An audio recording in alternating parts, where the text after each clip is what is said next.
Bismillahirrahmanirrahim. Assalamualaikum warahmatullahi wabarakatuh.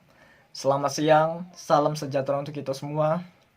Perkenalkan, kami dari kelompok 1 ingin mempresentasikan hasil diskusi kami dengan judul Konsep Dasar Profesi dan Kode Etik Profesi.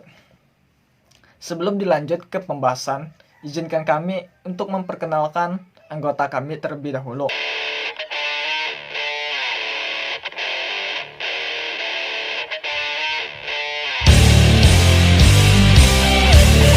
Langsung saja ke presenter pertama untuk memaparkan penjelasannya. Waktu dan tempat saya persilakan. Bismillahirrahmanirrahim. Assalamualaikum warahmatullahi wabarakatuh. Perkenalkan, nama saya Adi Hermawan. Di sini saya akan menjelaskan pengertian dari profesi. Baiklah, langsung saja ke pembahasan. Pengertian dari profesi itu sendiri. Profesi adalah suatu pekerjaan, ilmu pengetahuan atau keterampilan khusus sehingga orang yang memiliki pekerjaan tersebut harus mengikuti pelatihan tertentu agar dapat melakukan pekerjaan dengan baik. Mereka yang berprofesi di bidang tertentu biasanya disebut sebagai seorang profesional, yaitu seseorang yang memiliki keahlian teknis di bidang tertentu. Contoh yang pertama, arsitek, dokter, pengacara, desainer, polisi, tentara, dan lain sebagainya. Lanjut, adapun perilaku yang dipandang mencerminkan seorang profesional tersebut. Yang pertama, yaitu bertanggung jawab terhadap tugas yang diberikan. Yang kedua, memberikan arahan tugas dengan jelas. Yang ketiga, membina bawahan dengan memberikan kesempatan untuk maju dan berkembang, serta mengalokasikan sumber daya manusia dalam mengantisipasi yang terjadi di kemudian hari. Yang keempat, mampu menyelesaikan tugas dengan tepat waktu dan tuntas. Yang kelima, memberikan laporan secara akurat dan objektif. Yang keenam, terbuka terhadap saran dan kritik. Yang ketujuh, selalu berusaha meningkatkan kemampuan dan keterampilan. Yang kedelapan, proaktif, mengikuti perkembangan di bidang yang berhubungan dengan pekerjaan. Yang kesembilan, proaktif, mengajukan usulan yang kreatif dan konstruktif. Yang ke-10, bertanggung jawab terhadap aset perusahaan dan digunakan secara profesional. Yang ke-11, mengontrol dan mengawasi pekerjaan tersebut sesuai dengan perjanjian pekerjaan tersebut yang disepakati. Yang ke-12 yaitu yang terakhir, selalu mengevaluasi semua tugas yang telah dilakukan untuk tujuan perkembangan selanjutnya. Mungkin sekian dari saya. Terima kasih. Mungkin bisa dilanjut ke pembahasan selanjutnya. Bismillahirrahmanirrahim. Assalamualaikum warahmatullahi wabarakatuh. Sampurasun. Perkenalkan, nama saya Apip Syabudin, NIM 2017 061 0080 dari kelompok 1. Di sini saya akan menjelaskan tentang karakteristik apa saja sih jabatan yang termasuk ke dalam golongan profesi. Yang pertama yaitu jasa yang diberikan oleh jabatan itu memberikan layanan kepada masyarakat umum. Yang kedua, karakteristiknya adalah memerlukan bidang ilmu dan keterampilan tertentu di luar halayak ramai. Yang ketiga, karakteristiknya yaitu memerlukan pelatihan khusus dengan waktu yang relatif cukup lama. Karakteristik yang keempat yaitu pekerjaan yang dilakukan berangkat dari teori ke praktek dan hasil-hasil penelitian. Sedangkan karakteristik yang terakhir yaitu memiliki otonomi dalam membuat keputusan tertentu tergantung ke dalam ruang lingkup yang dimilikinya tanpa terpengaruh dari pihak luar. Mungkin cukup sekian penjelasan dari saya, kurang lebihnya mohon dimaafkan.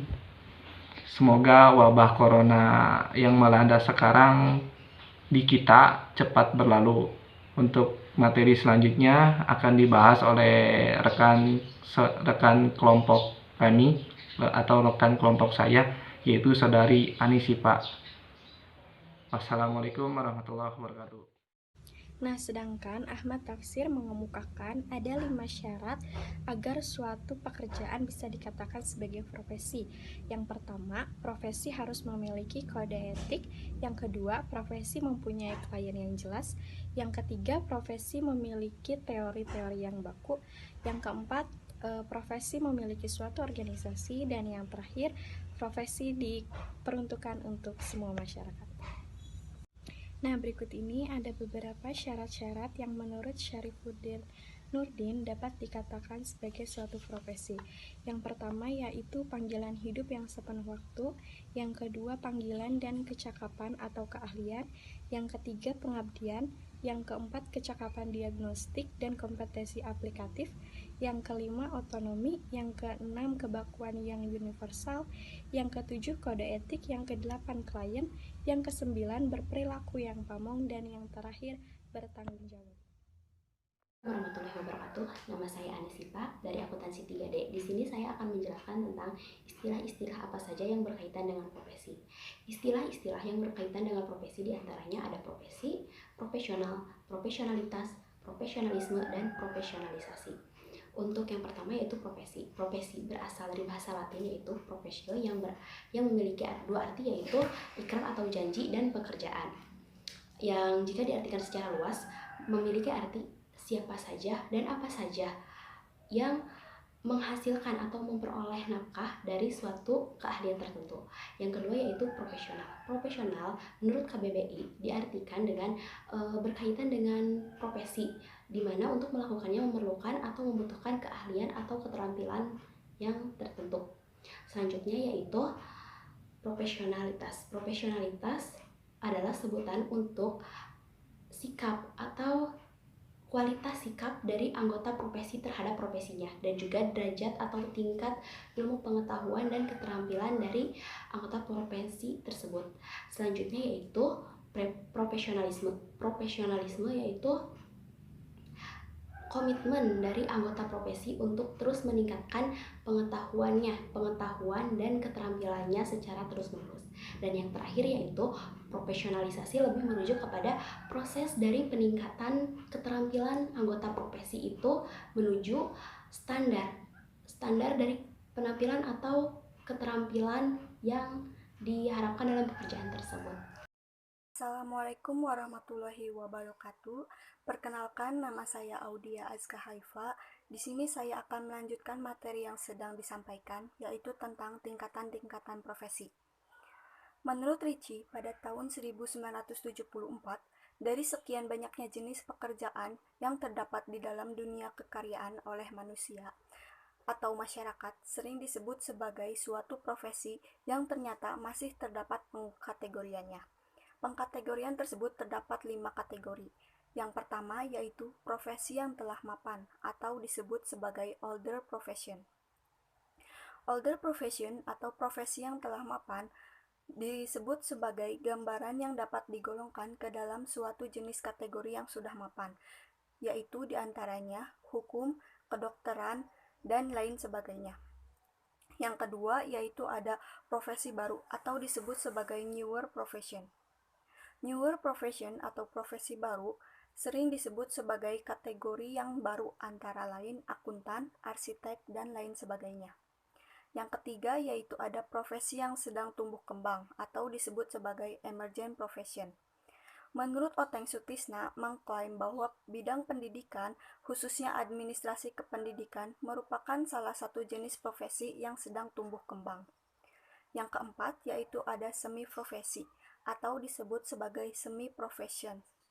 Adapun jenis pekerjaan yang termasuk ke dalam kategori semi profesional, diantaranya yaitu keperawatan dan juga sebagian dari gugus pekerjaan kependidikan, misalnya para guru di tingkat pendidikan dasar. Yang kelima yaitu tugas jabatan atau pekerjaan yang belum jelas arah tuntutan status keprofesiannya, atau disebut sebagai occupation that lay unrecognized claim to professional status. Sering didengar sebagai jenis pekerjaan yang mengklaim bahwa dirinya sebagai profesi. Di antaranya yaitu misalnya bidang kemiliteran yang dinyatakannya sebagai ABRI, sebagai prajurit profesional. Baik, di sini saya akan menjelaskan materi mengenai pengertian kode etik profesi. Sebelumnya kita harus tahu dulu kode etik itu apa sih?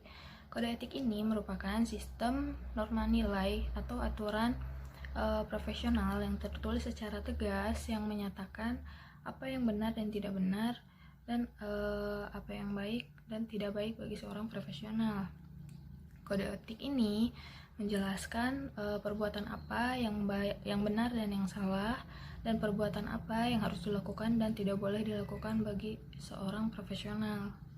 Dengan kata lain, kode etik ini adalah merupakan pola, aturan, atau tata cara sebagai pedoman berperilaku. Nah, dalam kaitannya dengan profesi, apa sih? Nah, dalam kaitannya dengan profesi, yaitu ada suatu kode etik menggambarkan nilai profesional suatu profesi yang diterjemahkan ke dalam standar perilaku anggotanya. Jadi, kode etik setiap profesi itu beda-beda. Lalu kode etik ini disusun oleh organisasi profesi sehingga masing-masing profesi memiliki kode etik yang berbeda dan memiliki kode etik tersendiri. Nah, jika melanggar si kode etik ini, dia tidak akan dihakimi di pengadilan, karena melanggar kode etik tidak berarti melanggar hukum, namun akan diadili oleh majelis profesi kode etik itu sendiri. Nah, lalu kode etik ini ada untuk melindungi dari perbuatan yang tidak profesional. Nah, nilai profesional disebut juga asas etis. Menurut Jung 1981, dia mengemukakan ada 4 asas etis. Yang pertama yaitu menghargai harkat dan martabat. Yang kedua, peduli dan bertanggung jawab. Dan yang ketiga, integritas dalam hubungan. Dan yang terakhir ada tanggung jawab terhadap masyarakat. Lalu, berdasarkan Konvensi Nasional IPBI ke-1 mendefinisikan kode etik itu sebagai pola ketentuan, aturan, dan tata cara yang menjadi pedoman dalam menjalankan tugas ataupun aktivitas suatu profesi. Bahasanya, setiap orang harus menjalankan dan menjiwai akan pola, ketentuan, dan aturan itu sendiri, karena pada dasarnya suatu tindakan yang tidak menggunakan kode etik akan berhadapan dengan sanksi. Salah satu contohnya dari kode etik profesi ini adalah guru. Ada kode etik guru yang pertama itu ada berbakti membimbing. Nah, artinya mengabdi tanpa pamrih dengan tujuan membentuk manusia yang memiliki nilai-nilai Pancasila di dalamnya. Seperti itu. Assalamualaikum warahmatullahi wabarakatuh. Perkenalkan, nama saya Della Suci Wanda. Di sini saya akan melanjutkan materi mengenai fungsi kode etik profesi. Langsung saja kita masuk ke pembahasan materinya. Fungsi kode etik profesi. Fungsi kode etik profesi di sini terbagi menjadi 3, yaitu poin 1, kode etik profesi memberikan pedoman bagi setiap orang yang berprofesi terkait dengan prinsip profesionalnya. Maksudnya adalah bahwa dengan kode etik profesi, pelaksana profesi mampu membedakan sesuatu hal, mana yang boleh dia lakukan, mana yang tidak boleh dia lakukan. Poin 2, kode etik profesi sebagai sarana kontrol sosial bagi masyarakat atas profesinya. Maksudnya adalah bahwa etika profesi dapat memberikan suatu pengetahuan kepada masyarakat dan juga dapat memberikan pemahaman arti pentingnya suatu profesi, sehingga sarana kontrol ini dapat dilakukan oleh para pelaksana profesi langsung di lapangan pekerjaannya. Poin 3, kode etik profesi mencegah campur tangan pihak di luar organisasi profesi. Maksudnya adalah bahwa para pelaksana profesi pada suatu organisasi atau perusahaan tidak boleh mencampuri pelaksanaan profesi di lain perusahaan atau organisasi. Mengapa kode etik profesi ini perlu diciptakan di dalam organisasi atau perusahaan? Ya, karena kode etik profesi ini merupakan suatu cara untuk memperbaiki iklim organisasional perusahaan sehingga para pelaksana profesi ini mampu bertingkah laku secara etis. Apabila suatu organisasi atau perusahaan itu tidak menciptakan kode etik profesi, maka akan menimbulkan profesi seseorang itu dapat memberikan image yang buruk dari profesi yang ditekuninya kepada masyarakat sekitar.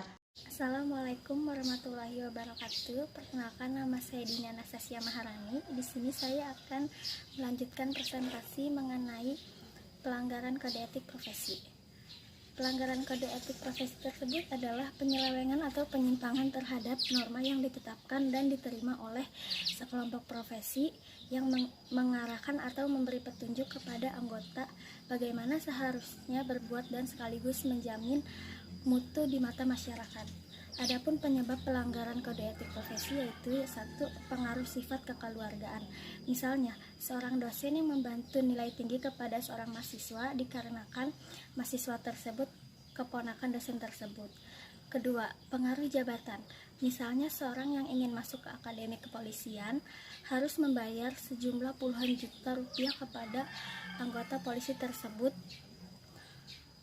di daerahnya. Kapolsek tersebut biasanya menyalahgunakan jabatan tersebut. Yang ketiga, tidak berjalannya kontrol dan pengawasan dari masyarakat. Yang keempat, organisasi profesi tidak dilengkapi dengan sarana dan mekanisme bagi masyarakat untuk menyampaikan mengenai kode etik profesi. Yang kelima, rendahnya pengetahuan masyarakat mengenai kode etik profesi karena buruknya pelayanan sosialisasi dari pihak profesi sendiri. Setelah itu, adapun upaya yang mungkin dilakukan. Yang pertama adalah menghindari dan tidak mempublikasikan informasi yang secara langsung berkaitan dengan masalah pornografi dan nudisme dalam segala bentuk. Yang kedua, tidak menyampaikan atau menampilkan segala bentuk eksploitasi terhadap anak-anak di bawah umur. Yang ketiga, tidak mempergunakan atau mempublikasikan dan atau saling bertukar materi dalam informasi yang memiliki korelasi terhadap kegiatan pirating, hacking, dan cracking. Yang keempat yaitu menghindari dan tidak mempublikasikan informasi yang memiliki tendensi menyinggung secara langsung baik masalah suku, agama, dan ras. Perkenalkan, nama saya Elsie Siti Aisyah dengan NIM 2017-06-10-117. Selanjutnya saya akan membahas mengenai kasus kode etik profesi. Saya mengambil contoh yaitu pada tanggal 15 Februari 2018 BPOM telah membatalkan izin edar albotil setelah ada 38 laporan kasus terkait efek samping serius yang timbul akibat penggunaan albotil oleh profesional kesehatan. Kasus ini tentunya dianggap sangat serius karena berkaitan dengan keselamatan pasien. Dalam 38 laporan kasus tersebut menunjukkan bahwa adanya efek samping albotil yang malah memperparah sariawan yang diderita pasien dan menyebabkan infeksi. Perlu diketahui bahwa kualitas dan keamanan setiap produk obat maupun makanan yang beredar di Indonesia dikontrol oleh BPOM atau disebut juga post-market surveillance. Post-market surveillance ini biasanya dilakukan dengan cara sampling atau mengambil contoh produk langsung dari pasaran untuk diuji di laboratorium. Dan cara sampling ini bisa dilakukan secara rutin, misalnya menjelang akhir tahun atau Idul Fitri, maupun secara mendadak jika diduga adanya yang tidak sesuai ketentuan. Namun tentunya kontrol tidak hanya dilakukan oleh pihak regulator, dalam hal ini BPOM dan BPOM, karena bisa dibayangkan bagaimana repotnya mereka mengontrol sebuah produk yang beredar di Indonesia beserta seluruh fasilitas produksinya. Oleh sebab itu, peran industri farmasi, profesional kesehatan di lapangan dan masyarakat awam juga diperlukan dengan melaporkan kejadian tidak diinginkan, baik yang serius maupun tidak serius, yang timbul akibat penggunaan suatu obat yang dikenal dengan istilah pharmacovigilance. Pharmacovigilance adalah seluruh kegiatan tentang pendeteksian, penilaian, pemahaman, dan pencegahan efek samping atau masalah lainnya terkait dengan penggunaan obat. Pelaporan ini sifatnya bisa berupa pelaporan spontan, pelaporan berkala pasca pemasaran, pelaporan studi keamanan pasca pemasaran, pelaporan publikasi atau literatur ilmiah, pelaporan lanjut regulator badan otoritas negara lain, pelaporan tindak lanjut pemegang izin edar di negara lain, dan atau pelaporan dari perencanaan manajemen risiko. Sekian yang dapat saya sampaikan. Terima kasih atas perhatiannya. Baik, saya ucapkan terima kasih kepada teman-teman yang sudah memaparkan penjelasan yang cukup menarik dan cukup bagus untuk kita dengar. Semoga apa yang telah teman-teman sampaikan dapat berguna dan dapat dipahami dan dapat dimengerti oleh teman-teman yang mendengarnya. Baiklah, sekian dari kelompok kami. Kurang lebihnya kami mohon maaf. Wabillahi taufiq wal hidayah. Wassalamualaikum warahmatullahi wabarakatuh.